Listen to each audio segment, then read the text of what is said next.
We have to talk about that nightmare now.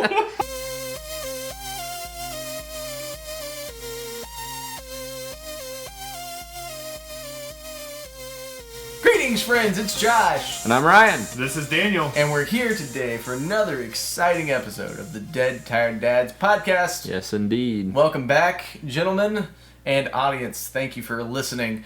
Once again, we're here, so we might as well get rolling. I wanted to start off today's episode. So, there is a new animated Batman show on Amazon Prime. Is there now? Yes, it's called Batman the Caped Crusader. It's the same people that are a lot of the same people that were behind the original Batman animated series.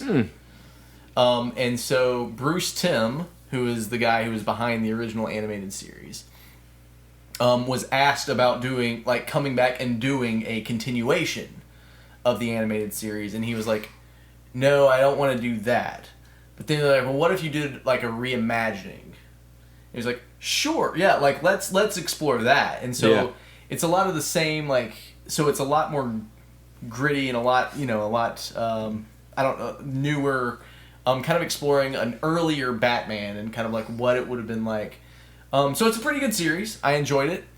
But one of the things, so there's this thing, also another show that came out recently that we talked about back in the spring, X-Men 97. Oh, yeah. Okay. Yeah. Which, maybe it was the spring. Maybe it wasn't even the spring.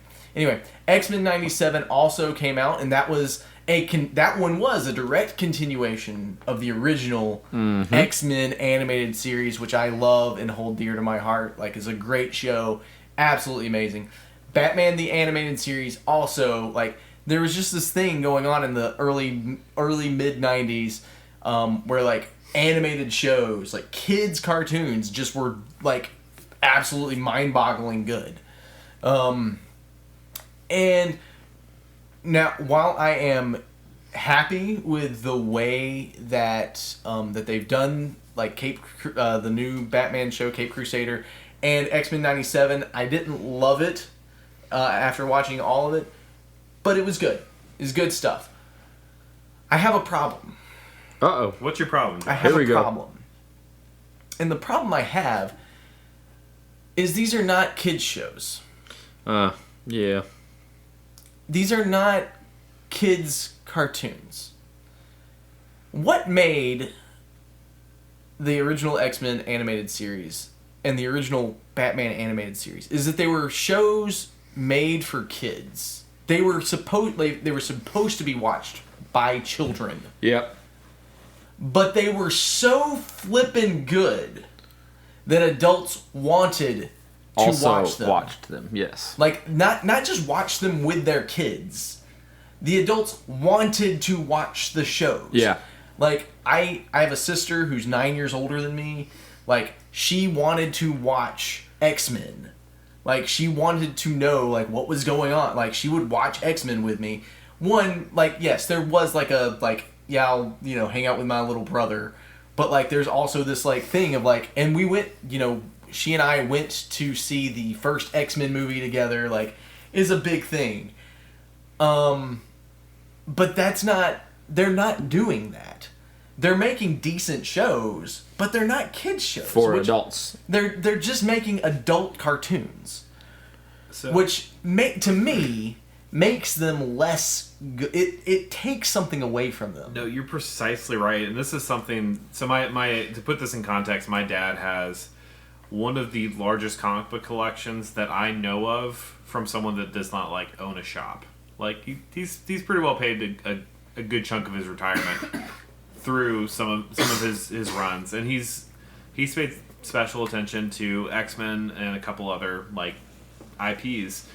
But something he's always talked about in regards to these movies and these like other media adaptations is comic book movies and TV shows fail when they don't trust the material and when they don't have the creative constraints that the material was born out of.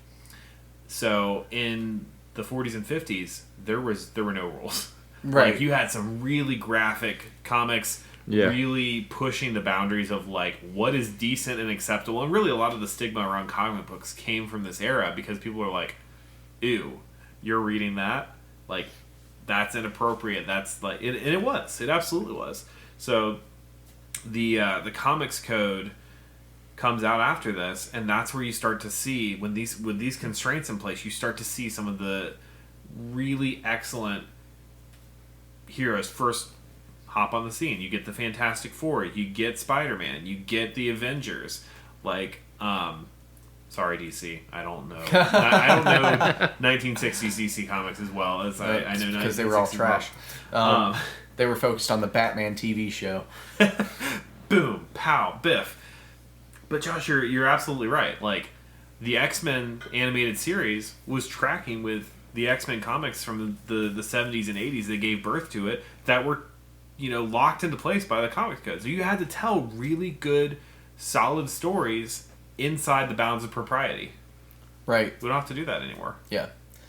I don't know. It makes me sad because, like, it's one of those things where it's like, when X-Men 97 was coming out, I was like, oh, I can watch through, and I talked about this at the time when, like, it was announced. I was like, I'm so excited. I'm watching through the original X-Men cartoons with my kids, so that when X-Men 97 comes out, like, we can pick up. Just segue right in, yeah. And, like, I watched the first, we never ended up finishing it, but I watched the first couple of episodes of X-Men 97, and I was like, oh, okay. Like, we're not doing this for children. This is for me. Which is fine. Like, that's fine. Yeah. That's perfectly fine. But, like, we don't have... Like, my son loves Spidey. Like, loves Spider-Man. But he likes the little kid Spidey. Like, Spidey and his amazing friends. Like, that's Spider-Man to him. And it's like, I tried to get him to watch the animated 90s cartoon, and he's like, that's not Spider-Man. And it's like... Okay, fair. So, like, we're dumbing down at the same time. So, like, that... To the level of almost a parody. Right. Yeah. That's what I was going to say. Like, we've got adult versions and then, like, toddler versions, and neither one is entertaining or interesting to the other. Right. My middle child loves Spidey and his amazing friends, and it's like that... There is absolutely no entertainment value for adults in that show. It's just not. So. Like, Batman's a perfect example of why this fails. Josh, does Batman shoot anyone ever? No. Okay. If Batman had a gun, would that make things a lot easier for Batman in most of the stories? Yes. That's a boring story. Batman ending a fight with a gunshot is exactly what's wrong with the approach to adult animation rather than making the animation for everyone. You want to see the tension and the struggle and the drama. You don't want to just solve it with going over the heads of children. Yeah. Except for Frank... I should clarify, Frank Miller's Batman does shoot people, but that's Frank Miller's Batman. But anyway, in general... That's wild, though. Like, I mean, I get it. It's a nostalgia pool. Yeah, no, it's 100% a nostalgia pool. And that's the thing about it. It's so good. Like, from an adult perspective, it's a good show, but I'm like, I can't watch this with my kids, and that's the draw for me. Like, I want to be able to watch the show with my children, but it's not for kids, and it's like, I guess I'll just keep watching my, my grown-up cartoon. Yeah. Eating cereal with no milk. Yeah. Out of a bowl. Let's go. And I'll show them the animated series that I grew up with, but, like... I want them to, like, it just blows my mind that, like, why can't we do this? It annoys me. So. It's a gunshot in a Batman fight. Yeah. Like I said, I don't know what the answer is. I just feel, but like the original Batman animated series launched so many good shows. Right? Mm-hmm. So, like, it started off with Batman the Animated Series, then there was the Superman Animated Series, which I never got into as much because Superman is a way more boring character, but that's another conversation that's probably not suitable for this podcast. We'd have to do a different podcast for that, but maybe someday. when we review the Superman video game for the N64. No, I'm not doing it. I will not play that again. Anyway, but from the Superman animated series, you had Batman Beyond that came out, which is another I'll be honest, that's my favorite Batman cartoon. Yeah, it was so fun. It was great for kids, and adults liked it too. And it was good for teenagers and people who had grown up with the animated series wanted to watch Batman Beyond. And then you had the Justice League and Justice League Unlimited, and then and now you have DC is doing all of these different DC animated movies. All of this pours out from the and now Batman Cape Crusader. All of this was born out of Batman the Animated Series, which you could argue is born out of Michael Keaton and Tim Burton's Batman. Which were fun. They're good movies. Those were not necessarily kid friendly, but it's just we've lost somewhere along that way. Even the DC animated movies, those are 100% not really family friendly. They've got some good stuff in them, but they're not.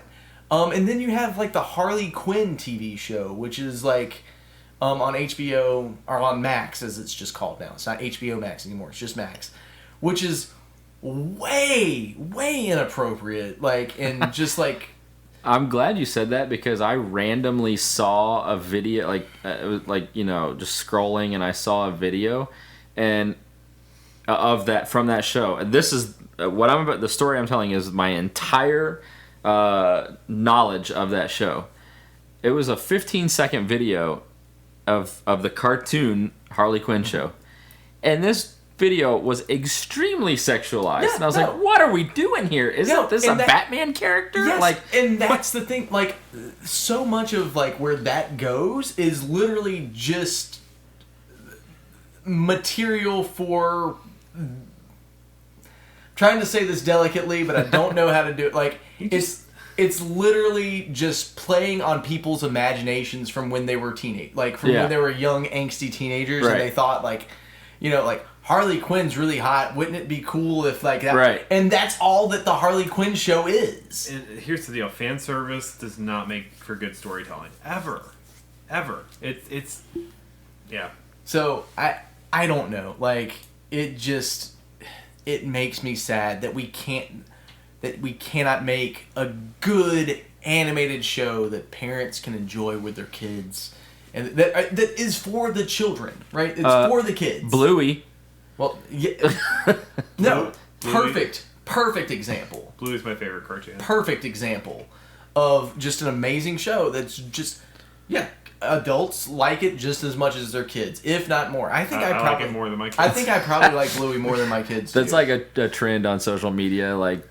All these parents are watching Bluey because their kids are watching it, and they look over and the kid's asleep, and they're still watching Bluey. No, I saw one thing where it was let's get married and have kids so we can watch Bluey without being judged. So we have an excuse to watch Bluey. Yeah.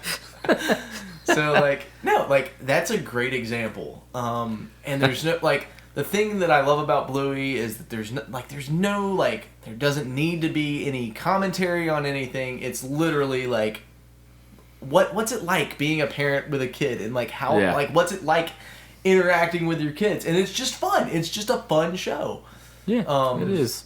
So I don't know. I feel like there is a way to do this and to do it better and to make. But no, especially when it comes to comic book movies and superhero stuff, you have to have a vision to teach kids good moral values, and superheroes are a perfect vehicle for that.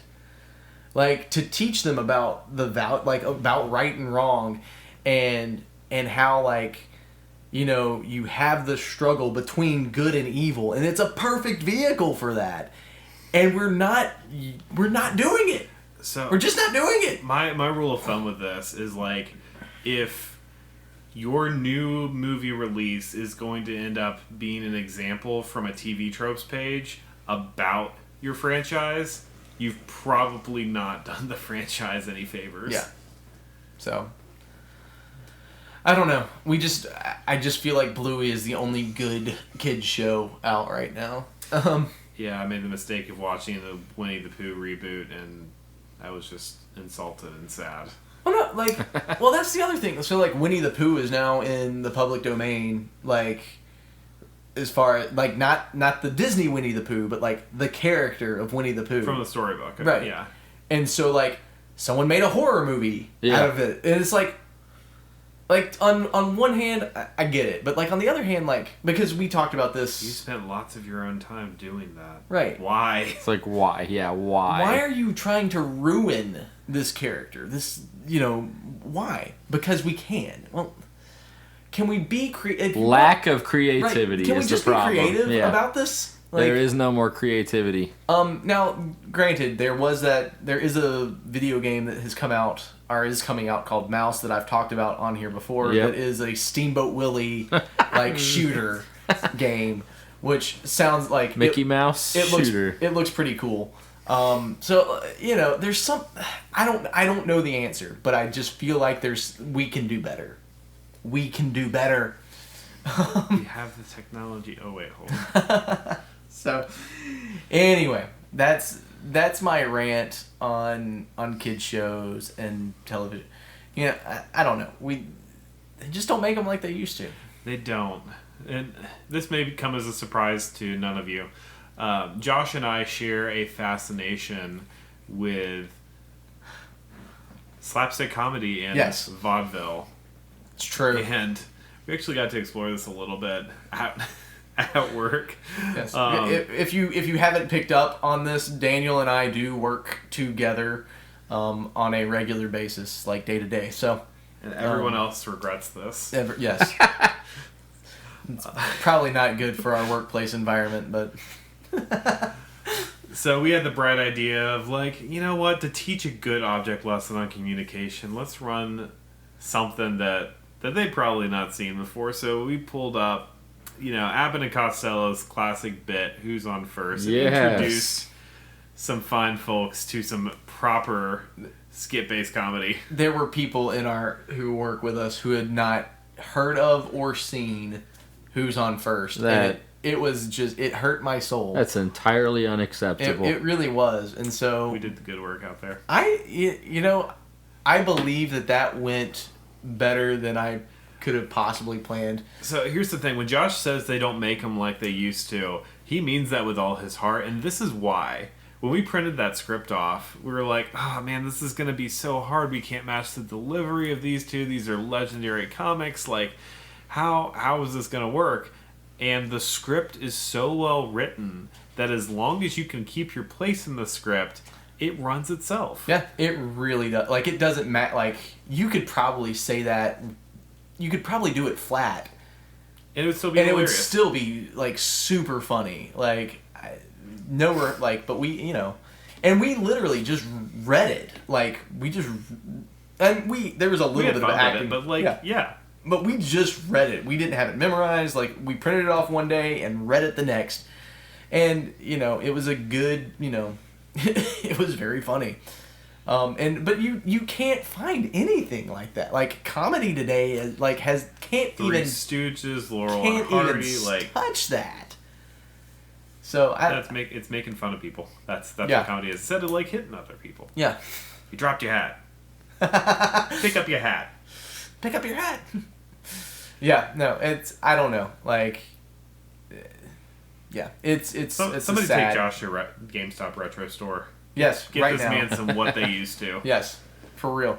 Now, that reminds me. Oh no! Speaking of video games. Speaking of video games, which is what we're all actually. Here that's for. why we're here. That's why we're here. And them not making them how they used to. Mercy. Oh. So on the last on our news episode for August, we talked about the third-party Zelda game that came out for a console that I couldn't remember what it was, but I knew it wasn't a Nintendo console. We found the but name. I found it. It was the Philips CDI. Philips CDI. Oh, yes. Thank you, the research department. We'll the see very you in the well parking lot known later. Yeah. The very well known Philips CDI. Yeah, it's one of those consoles. So there was this thing that was going on in the mid '90s, or early mid '90s. I think 1993 was this Yeah. game's release date. Yeah, that's when the game came out. Early '90s, where everyone was trying to get into the video game console game. Yep. So everyone wanted to put out a console because Nintendo and Sega were making so much money. So Philips and Panasonic, and eventually Sony, all got into it. So Panasonic had a console. I can't remember what it was called, but Philips put out the CDI, and they licensed The Legend of Zelda for the CDI. Wild. And we pulled up a video of this game, and it is nightmare fuel. It's the greatest game ever made. I believe, for starters. Yeah, I believe that. The fact that Nintendo stopped doing this is probably why they won the console war. Yeah, no, 100%. They said, okay, well, if that's what you're going to do with our material, you are not getting Never mind. Grounded.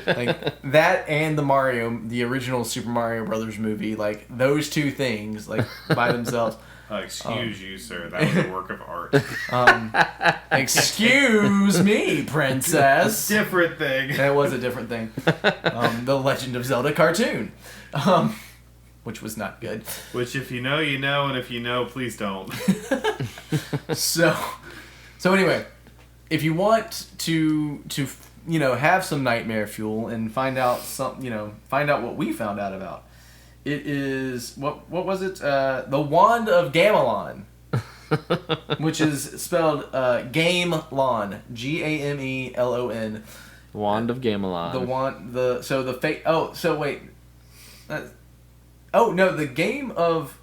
The name of the game is Link, the Faces of Evil in Zelda, the Wand of Gamelon. That's the full title of the game. What a name. According to our research department, as they are looking this up on Wikipedia. Name. So yeah, you can go look up that Let's Play that someone has. The CDI is one of those consoles that I unfortunately have not been able to find. Is that an unfortunate thing? Yes, it is. If you want to break that Guinness Book of World Records, you're going to have to get the CDI. I gotta get the CDI. I really can't argue with that. Gotta have multiples too. Yeah, that's right. You're going to need about 10 of them. No, we pulled up a video of it after we finished our last episode, and it was just, it is 100% absolute nightmare fuel. If I could just bleach what's between my ears. Oh. So you cannot see it. Cannot see it. Go see it. It's great. I felt like we needed to bring that up to kind of revisit, to bring everything back around from our last episode. In case you were wondering, this is the Dead Tired Dads podcast, the podcast for people that don't have time to game. Oh, right. We didn't do that. I launched right into my rant. So this is the Dead Tired Dads podcast, and welcome. We are here to actually talk about actual video games. So True. That's what I've been told. Yeah. So if I think I've gone off subject enough today, so let's get into some reviews if we can. Who wants to start? We brought up Sonic last go around. Ryan is enjoying some introduction to the franchise that he did not get as a young warthog. By the way, I was a young warthog. No, we can't do that either, can we? We will get banned so quickly from so many places. Be careful.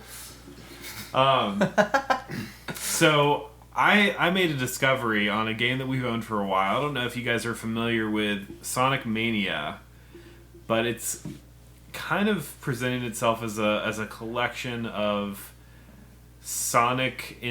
old Sonic inspired stages to pay homage to Sonic, Sonic 2, and Sonic the Hedgehog 3, and Sonic and Knuckles. Those 4 games in particular. Yes.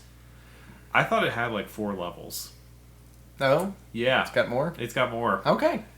So my children have been playing this a lot recently, and all of a sudden I find myself encountering stages that I loved from those 4 games and just feeling very disoriented because they're all edited. Oh gosh. And you get things that are almost verbatim from the game, and then it's like, well, that wasn't there. That doesn't go this way. That's a new like mechanic, and it's been fun, but it like hurts a little bit. Yeah. You know, like it's not quite right, but it is scratching some kind of itch.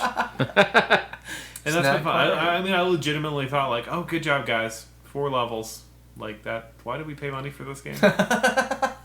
Nice. So I've not played Sonic Mania. I've heard a lot about it. It looks really cool.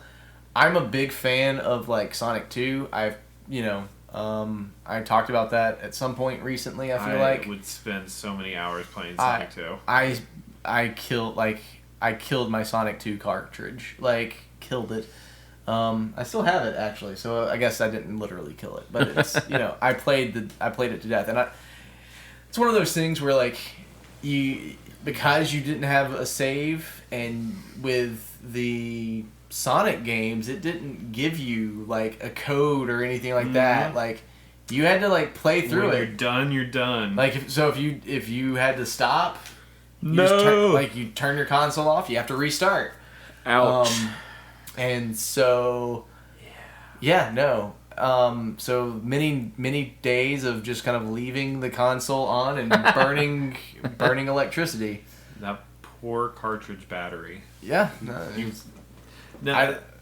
There was something kind of magical about that, and it's one of those quality of life things they keep doing for older games. So Sonic Mania has like a really robust save. Of course, feature. yeah. Like you get like, I don't know, a bunch of like 8 save files.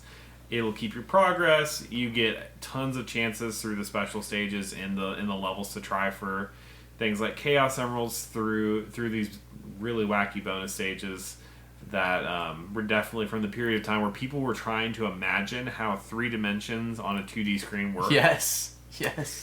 Very. So where do I want to use creative? Yeah. So they took wholesale the like Pac-Man-esque bonus stage from Sonic 3. So the one where you're like walking through trying to step on all the blue spheres and avoid the red spheres and not hit the bumper spheres. Yes. It was, if you have any kind of issues with like migraines or epilepsy or like, oh man, it hurts. It's very... I can't imagine being in the room where they're trying to figure out how to do this. Like, it's very cool, but it is so disorienting, especially now that we've gotten our handle on 3D gaming in a much better sense. Yeah. Well, it was always so, like... it was 3D, but it was so abrupt. Like if you turn, like it's a 90-degray turn, right? Like there's no like gentle pan. It is a you've jumped. Yeah. This like it's also like it's like a third person isometric perspective. So like it's not true 3D. It just hurts. Yeah. But it's fun. Well, so I mean, it takes me to like just thinking about the Chaos Emerald stages in Sonic 2, and like the music immediately starts playing it. Yeah,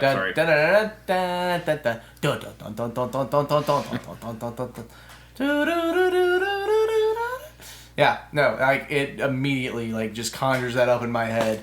Speaking of traumatic levels, that level actually doesn't appear. So that's sad. They do the Sonic 3 bonus stage. What happens in the checkpoint bonus stages are I don't even remember which game this came out of, but you're chasing a UFO and it's holding a Chaos Emerald, and like you have to collect blue spheres to speed up and rings to get more time. I think this one may have come from Sonic and Knuckles. I'm not actually sure. Yeah, that sounds like it. That sounds like it could be a Sonic and Knuckles thing. I got really good at Sonic 2. I never played Sonic 3 much. And I had Sonic and Knuckles. I still have Sonic and Knuckles. I never, that was not as interesting to me as Sonic. So, like, I played Sonic 2 way more than I ever played Sonic. I mean, I don't blame you. Sonic 2 is just a solid game experience. Yeah. I have some nostalgia armor for Sonic 3, and that's actually one of the things that this unlocked for me is once the boys started getting a little deeper into Sonic Mania, that's a fun sentence. I started to see stages that were pulling from Sonic 3, pulling from Sonic and Knuckles, or were reinterpretations of some of their stages. Yeah. So like actually it's fun that you mentioned that. It starts off in Green Hill Zone, and it's not the Green Hill Zone we know and love, but it rhymes with it. Like okay. It's homage. And then you go straight to Chemical Zone, and you're like, okay, oh, man. Some of this is cut and paste, but some of this is different. Man. And you know, there's an aquatic level that's very similar to like the 5th stage in Sonic 3. It's just been a fun experience. Yeah. So we talk about like creativity and things like that, and it sounds like this is a really actual good blend of like using what was and creating something new so that it feels different, but it also feels familiar. And it honestly, like, I wouldn't be mad if Sega got back into the console game and really started to like dive into some of that a little bit more. I mean, they're about to have no competition. So. No, it's true that like everything is pointing to everyone else getting out of it other than Nintendo. So, that's a very interesting thing to kind of think about. That is one of those games. So my relationship with Sonic is that I really, really appreciated and loved Sonic 2. I played Sonic Adventure and Sonic Adventure 2 on the Dreamcast. I don't have them, unfortunately. But I've played them, and those are actually decent games. Like the first level of Sonic Adventure, was it? I don't know. So City Escape, which I think was the first level of Sonic Adventure, that is like a core memory for me. Yeah. Like that is such an iconic thing. But for the most part, like after that, like Sonic did not transition well into 3D land. We're looking at you, Sonic 2006. Right.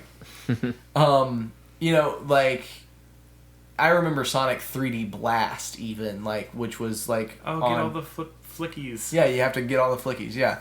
I have that on Sega Saturn. I have that on Sega Genesis. I've mostly played it on the Genesis, not on the Saturn. But like that was not a good game. It was really hard. It was very difficult, very challenging game. Which we'll get more into that later. I have some challenging games to talk about.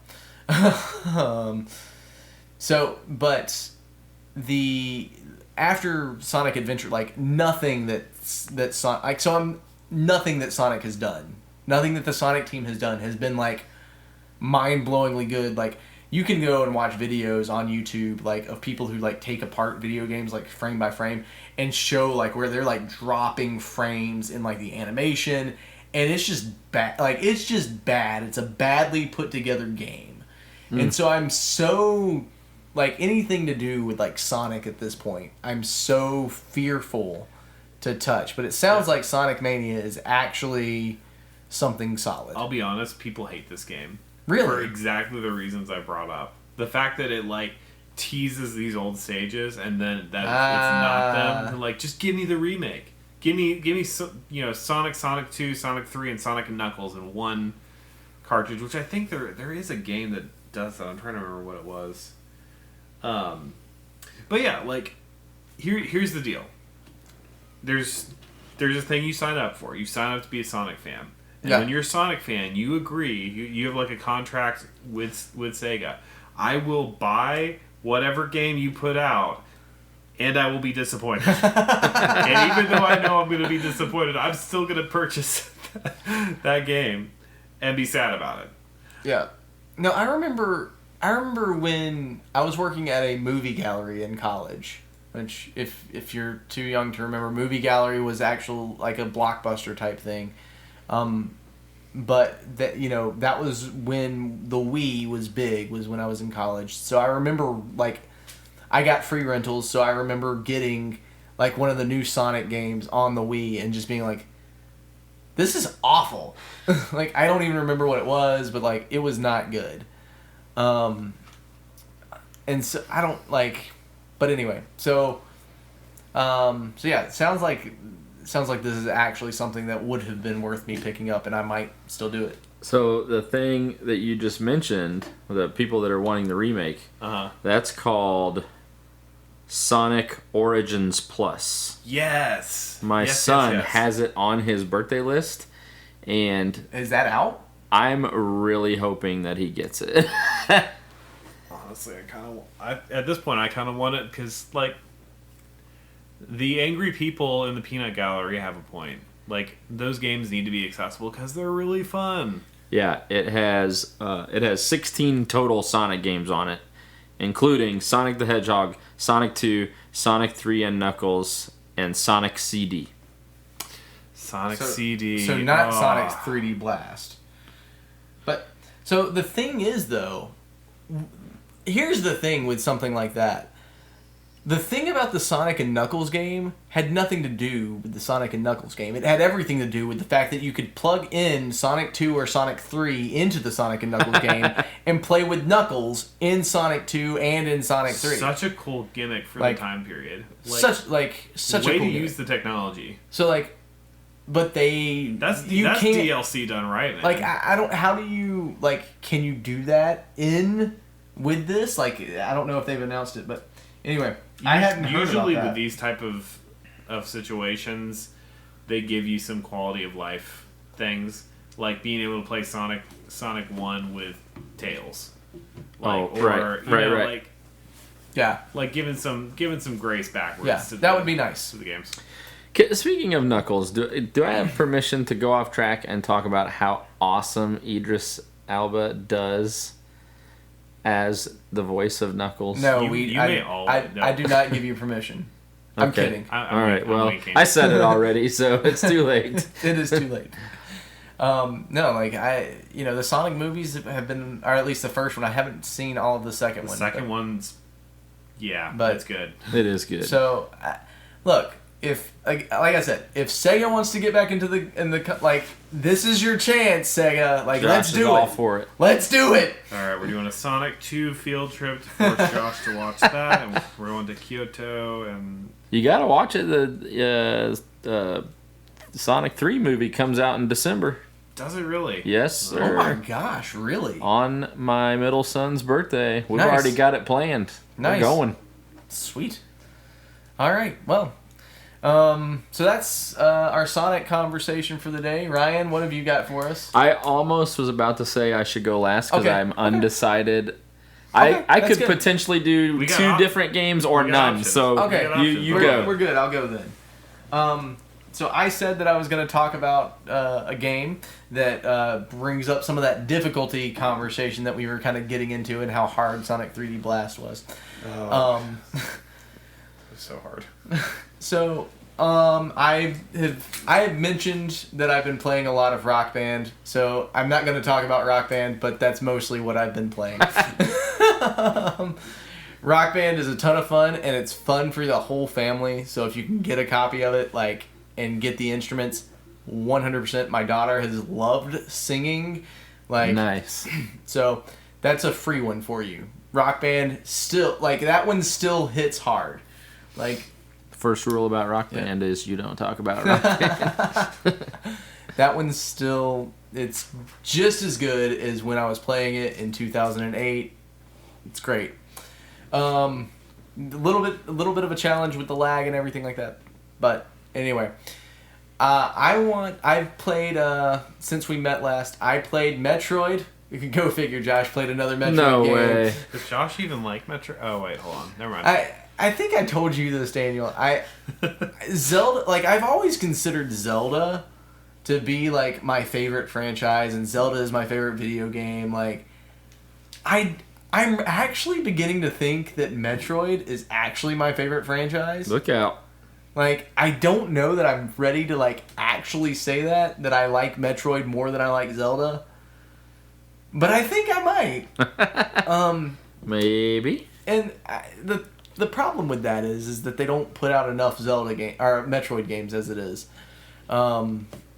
So that probably has a little bit to do with it. Like, for me, like, not wanting to say that because, like, Metroid comes out, like, one Metroid game comes out every console as opposed. I guess Zelda also only has one console game usually, but they put out 2 on the Switch. So I don't know, but I mean they've got like multiple ones coming out now. Link's Awakening was a thing. Yeah, so they've redone. Anyway, I'm getting bogged down in details, so I'm gonna stop. But I played Metroid Zero Mission on the Virtual Console. Mm-hmm. So Metroid Zero Mission is also a kind of reimagining and redoing of the first Metroid game on the NES. Now, I didn't know that. I have tried to play the original Metroid game on the NES. It is, shall we say, difficult. It is so It is tough. flipping hard. Yeah, it is. Because once again, you have no save points. You have no map. You have no idea where you are at any point in time in this game. Is the original one on the Virtual Console? Yes, the original one is on the NES in the Virtual Console. So you could at least use your little create a save. Yes, you could do that. Not cheat, but yes, you can get those use the quality save of life. state, Yeah. Quality of life things. But even with that, there is still no map. There's nothing. Like, you have to kind of figure out your way through it. So they added that as, in Zero Mission when it came out for the Game Boy Advance. But, and they also added several other, like, weapons and things like that. And they added save stations. They added health stations and lots of other quality of life things that they did, improve in the game. So overall, it's a good feeling game for being what it is that remake, and it kind of gives you more of a backstory about like what was going on with Samus, like what was happening, where she was, and why she was there, and things like that. So there's some stuff like that kind of pulls out that story a little bit more. I would love to do a like side by side like playthrough to see like what they changed and what's the same. But like there was so much about it that when I've tried playing through the original Metroid on the NES, I have such a hard time figuring out where to go and what to do. Like, you have no idea. Now, one thing that they unlike the Sega games with Sonic, they actually would give you a passcode if you died. So if you put in the passcode, it would reload you with where you were at. So it did have that kind of feature. It wasn't exactly a save feature, but you could respawn with all of your weapons essentially. So I got to a point in Zero Mission way further along than I have ever made it into in the original Metroid game, and finally, you actually do eventually run into Metroids. Like, for the longest time, I feel like you kind of wonder, like, why the game is called Metroid. Like, in the original one, because, like, you don't run into a single Metroid until the end of the game. Huh. But you beat the Metroids, and then you get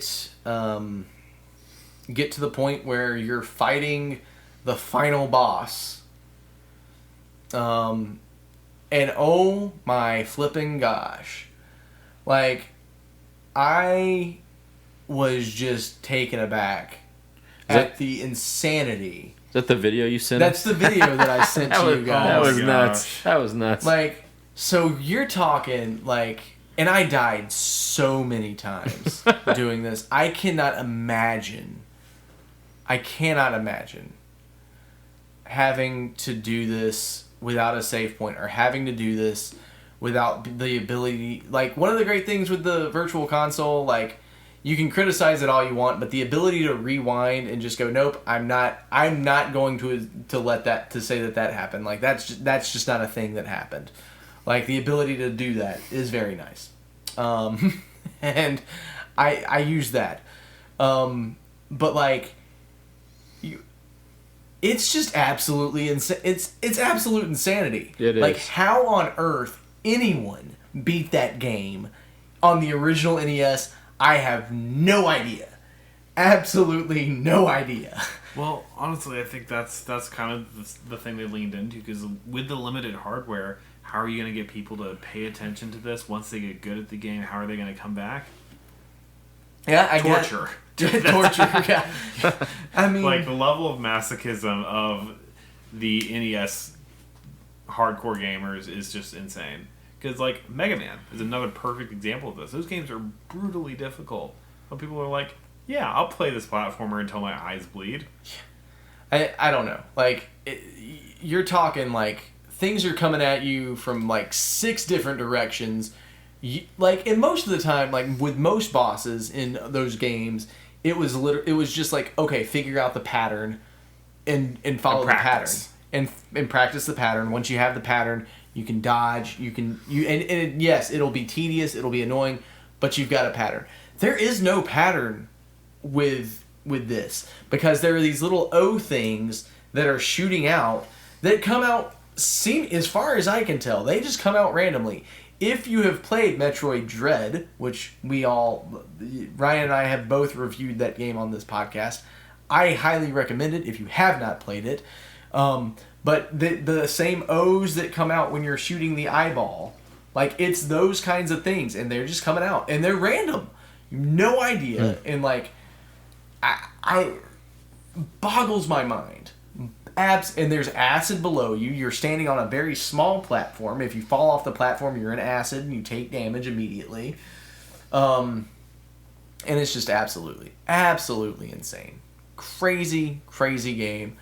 But my kids loved it, so they liked watching me play, so that's a plus. Bonus. It's incredibly difficult, but like all Metroid games, you can play through if you play through it enough.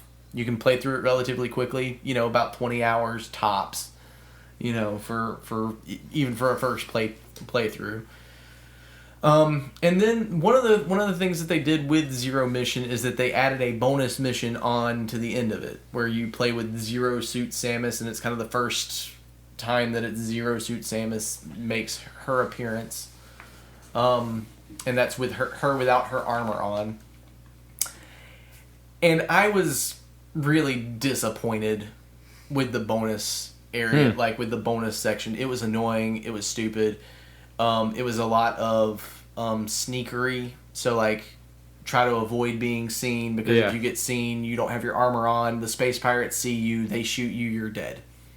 Like, so it's like it's literally like you running away for the majority of the bonus part. It's opposite of Metroid. Metroid We have games. Metal Gear Solid for this, Right? Yeah. So with our cardboard box as we sneak around in our cardboard box.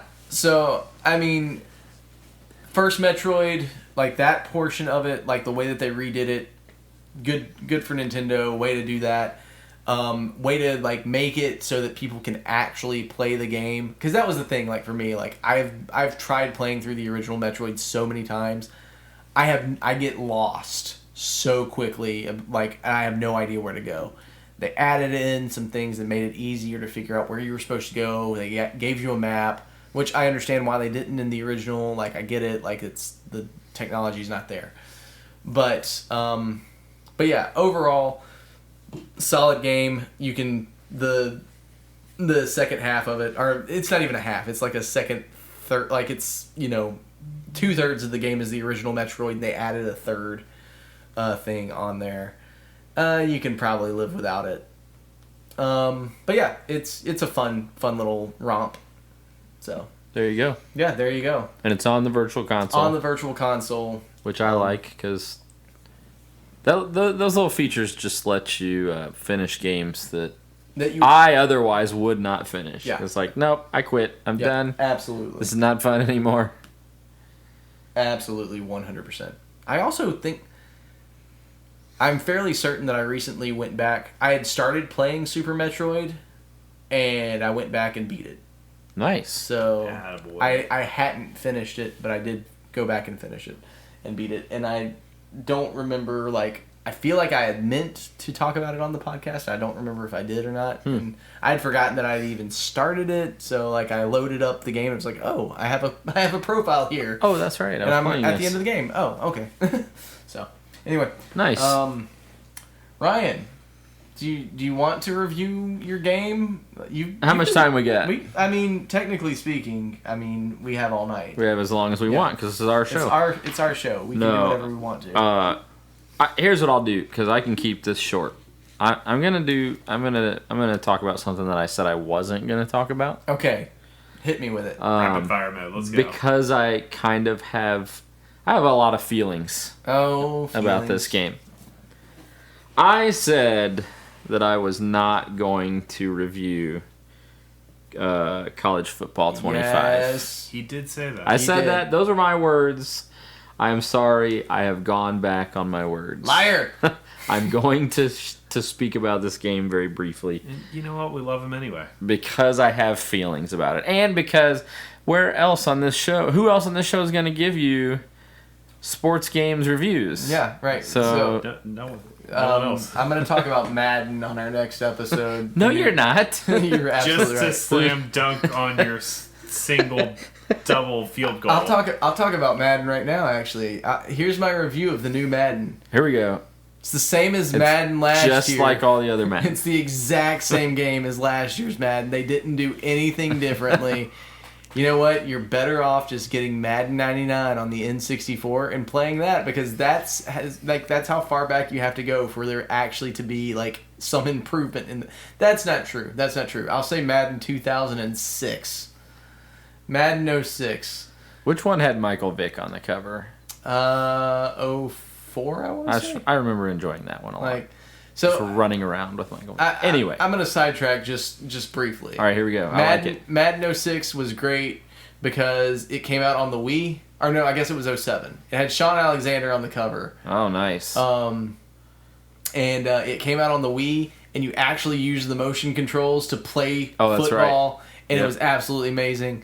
That's all I'm gonna say. That was the peak. That's peak Madden right there. Since we're on this sidetrack, did you ever play the 2K ESPN football game? Oh man, that had the first person view, like you were looking through the helmet. No, I did not. Those were good times. But I just remembered something that I meant to like us talking about sports ball made me remember something that I meant to bring up on our news episode at the end of August, and I'm going to bring it up now. Backyard sports.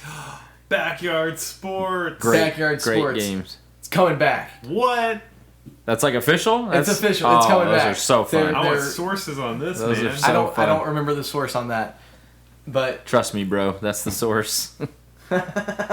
Absolutely. It's like good stuff. That is 100% coming back. Those are fun. Yeah, so that's probably old news at this point, but it was new back in August. So anyway, Ryan, tell us about College Football 25. Yeah, so I have lots of feelings about this game. Feelings.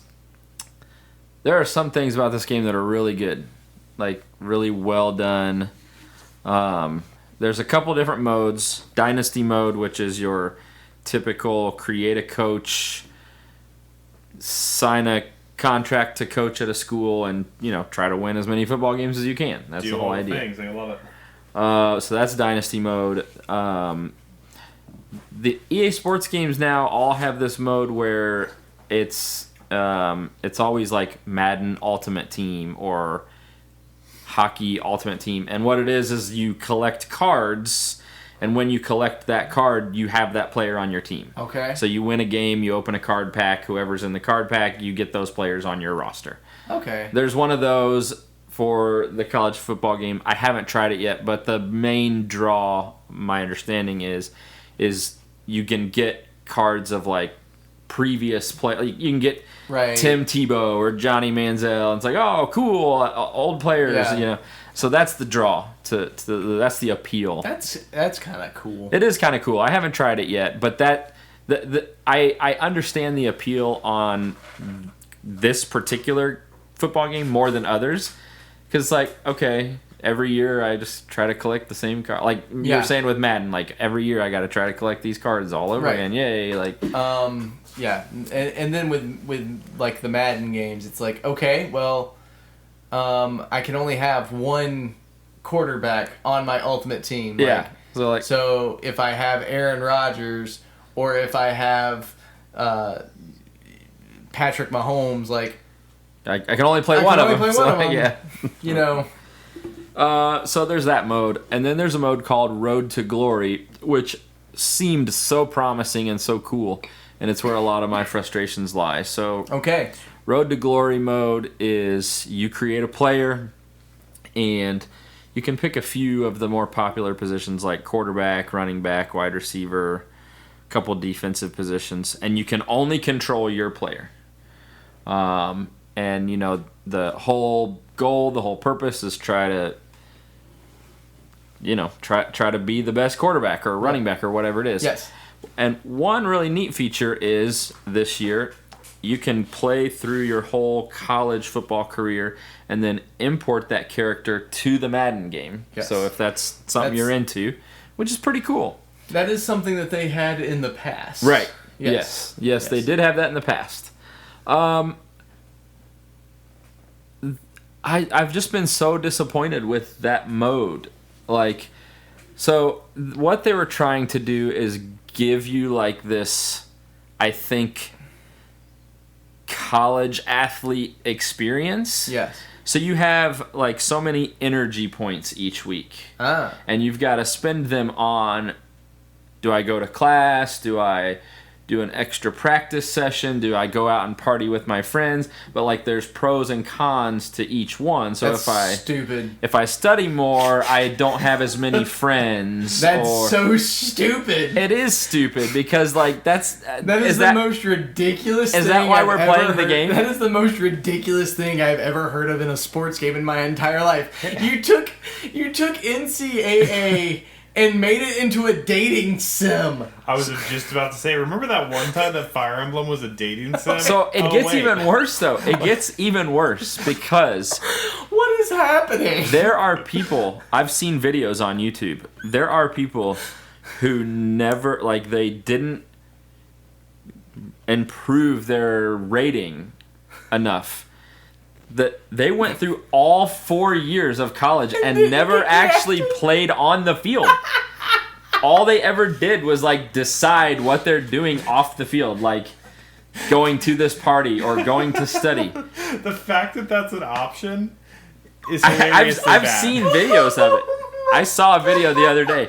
A guy created a quarterback. He wanted to play for his favorite school. I don't remember who it was. He came in as like the third or fourth string, and he just never got his rating up high enough. It went through all 4 years of college, and he never played actual football. Did he have to watch all the games? Or No, it sims it. Okay. Yeah, but like, so if you're not first string, it just sims it. You just imagine the board meeting where you're like, you know, it'd be a great idea to really get people in the experience. Let's let them be a third string quarterback for 4 years of game time. Why? So like I'm okay with. I understand.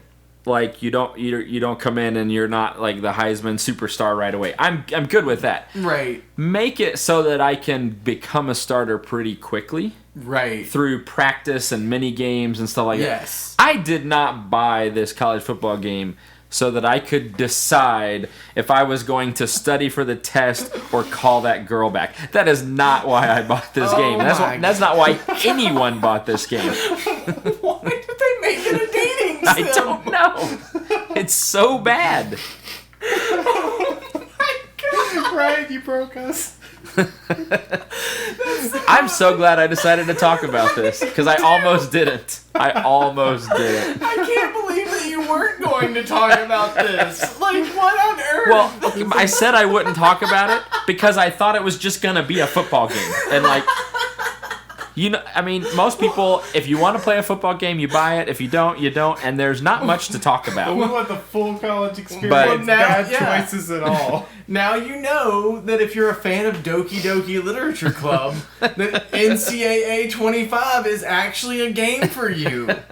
Like, do you want to write that girl a poem or not? I don't know. Should you write her a poem or should you go to practice? Ask your coach. Monica says yes. Another thing they did is, because of the world of college sports now with NIL and you can actually make money off of your name, they put in these like side activities that you could do to try to gain like NIL dollars and followers on social media and stuff. So it plays more like a dating sim or like a life simulator, and it's like, what on earth? It could have been cool if it was like 5% of the experience. Right, that sounds like oh, what a much. neat little side. Yeah. Throw that in there. Oh, cool. But it's way, way too much of the... Yeah, no, I remember in like I was saying, Madden 07, whatever it was, whichever one it was that came out on the Wii. It was 07, 06 or 07. I can't remember exactly which. But it had I know it was Sean Alexander. Like there was a create your own character mode, like totally same thing, and like there was a lot of stuff like that. Whereas like, hey, you have to like go to practice and do the things so that you can be a better running back or quarterback or whatever it was you were, and then like it would sim the defense and things like that, and you could demand a trade, like, but it was nothing like. Yeah. Like that. Like, that is just absolutely insane. So, what's frustrating is the dynasty mode where you create a coach. They nailed all the off-the-field stuff, the side stuff. They got it perfect. Like, they did such a great job with it. And then in this Road to Glory mode, all the off-the-field stuff is just like... It's like two different people designed this game. Well, I kind of wonder, like, if they, you were talking about like the NIL dollars and things like that. Like, I wonder if like the goal is like for like maybe with like the next one we'll have actual things in there where you can like go and like take class or work with such and such quarterback at at this other school, like, and like so that person gets more face time in the game. Maybe I don't know. I don't know. Like. That's absolutely insane. And I've actually had conversations with people, and I've got a couple of friends who are like, one of them irks me because he's just a real staunch EA Sports defender. Oh my gosh. It's like, you don't have to defend them. They'll make their money, and it's okay to say that Madden sucks, and they'll be just fine. Like, you're not gonna do any damage to anyone. But I was talking to him, and he actually said something to the effect of, "Well, it's the college athlete experience." And I was like, "No, that's not. That's not why we bought this game. We bought this game to play football to see our favorite school's jersey, and that's why we bought it." So I have seen videos of people of guys who were like, "Yeah, I'm just gonna play this game," and then being like.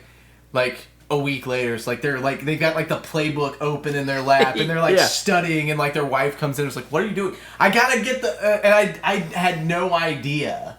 Yeah, I had no idea. Oh my gosh, I can't I am just absolutely just beside myself. I don't even want to play this game. Like, I'm not even interested in this game. I am beside myself with rage at the stupidity of this. Oh, I think it's hilarious. It could have worked if you could use some of that energy points or spending your time, whatever. It could have worked if you could have used that to do things that improve your character's on the field ability, but you can't use it for any of that.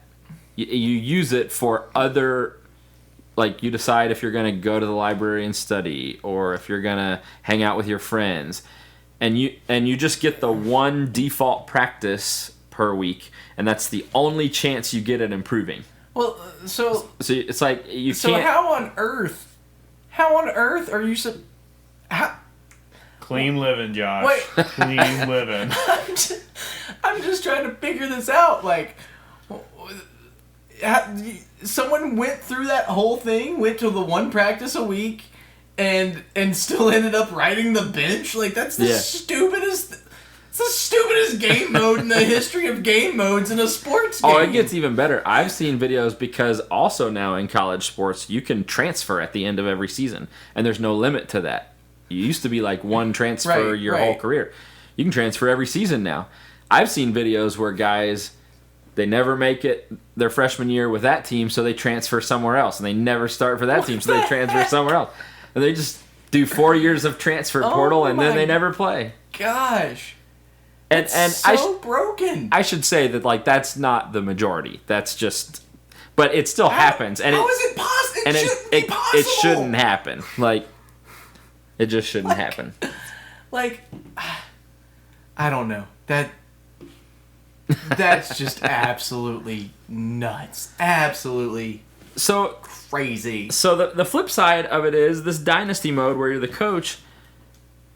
It's fantastic. You can choose whatever school you want to be the coach of, and they will like offer you a contract, and right there on the contract it tells you your goals.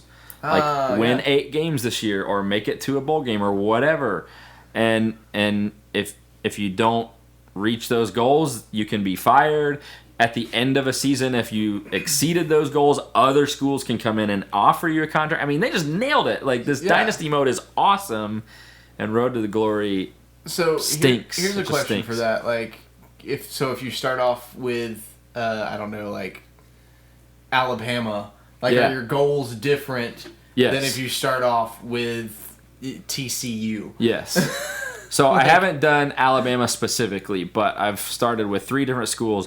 One of them, their expectation of me was to win 3 games. Okay. Out of 14, they wanted me to win 3. Enough. So I've done another one where they wanted me to win 8 games, and then it wasn't Alabama, but it was someone like big like that. They expected me to like make the playoffs and win a game or something. Like that. So yeah, there's different expectations for. Man, that's wild. Okay. Yeah. Well, so if you want some nostalgia factor, but with a little twist, you can play Sonic Mania. If you want something that seems impossible but is made easier by the virtual console and quality of life improvements from the game, you can play Metroid Zero Mission. Yep. And if you want to play a sports dating game, you can play NCAA 25. I am so glad that I went ahead and talked about it. I am great. Too. I cannot believe that you were not going to talk about it. You've done good, kid. You've done good. So we did actually, go long this episode. So you do get some bonus time from us. Bonus time. So, thanks so much for listening. Thanks for all that you do for us. Please do all of the things like we said at the end of our news episode last month. It really does help if you rate the podcast, so give us a good rating. 5 stars out there, because this is a 5-star show. Do all the other things, and we will catch you on the next episode of the Dead Tired Dads podcast. Bye! See ya!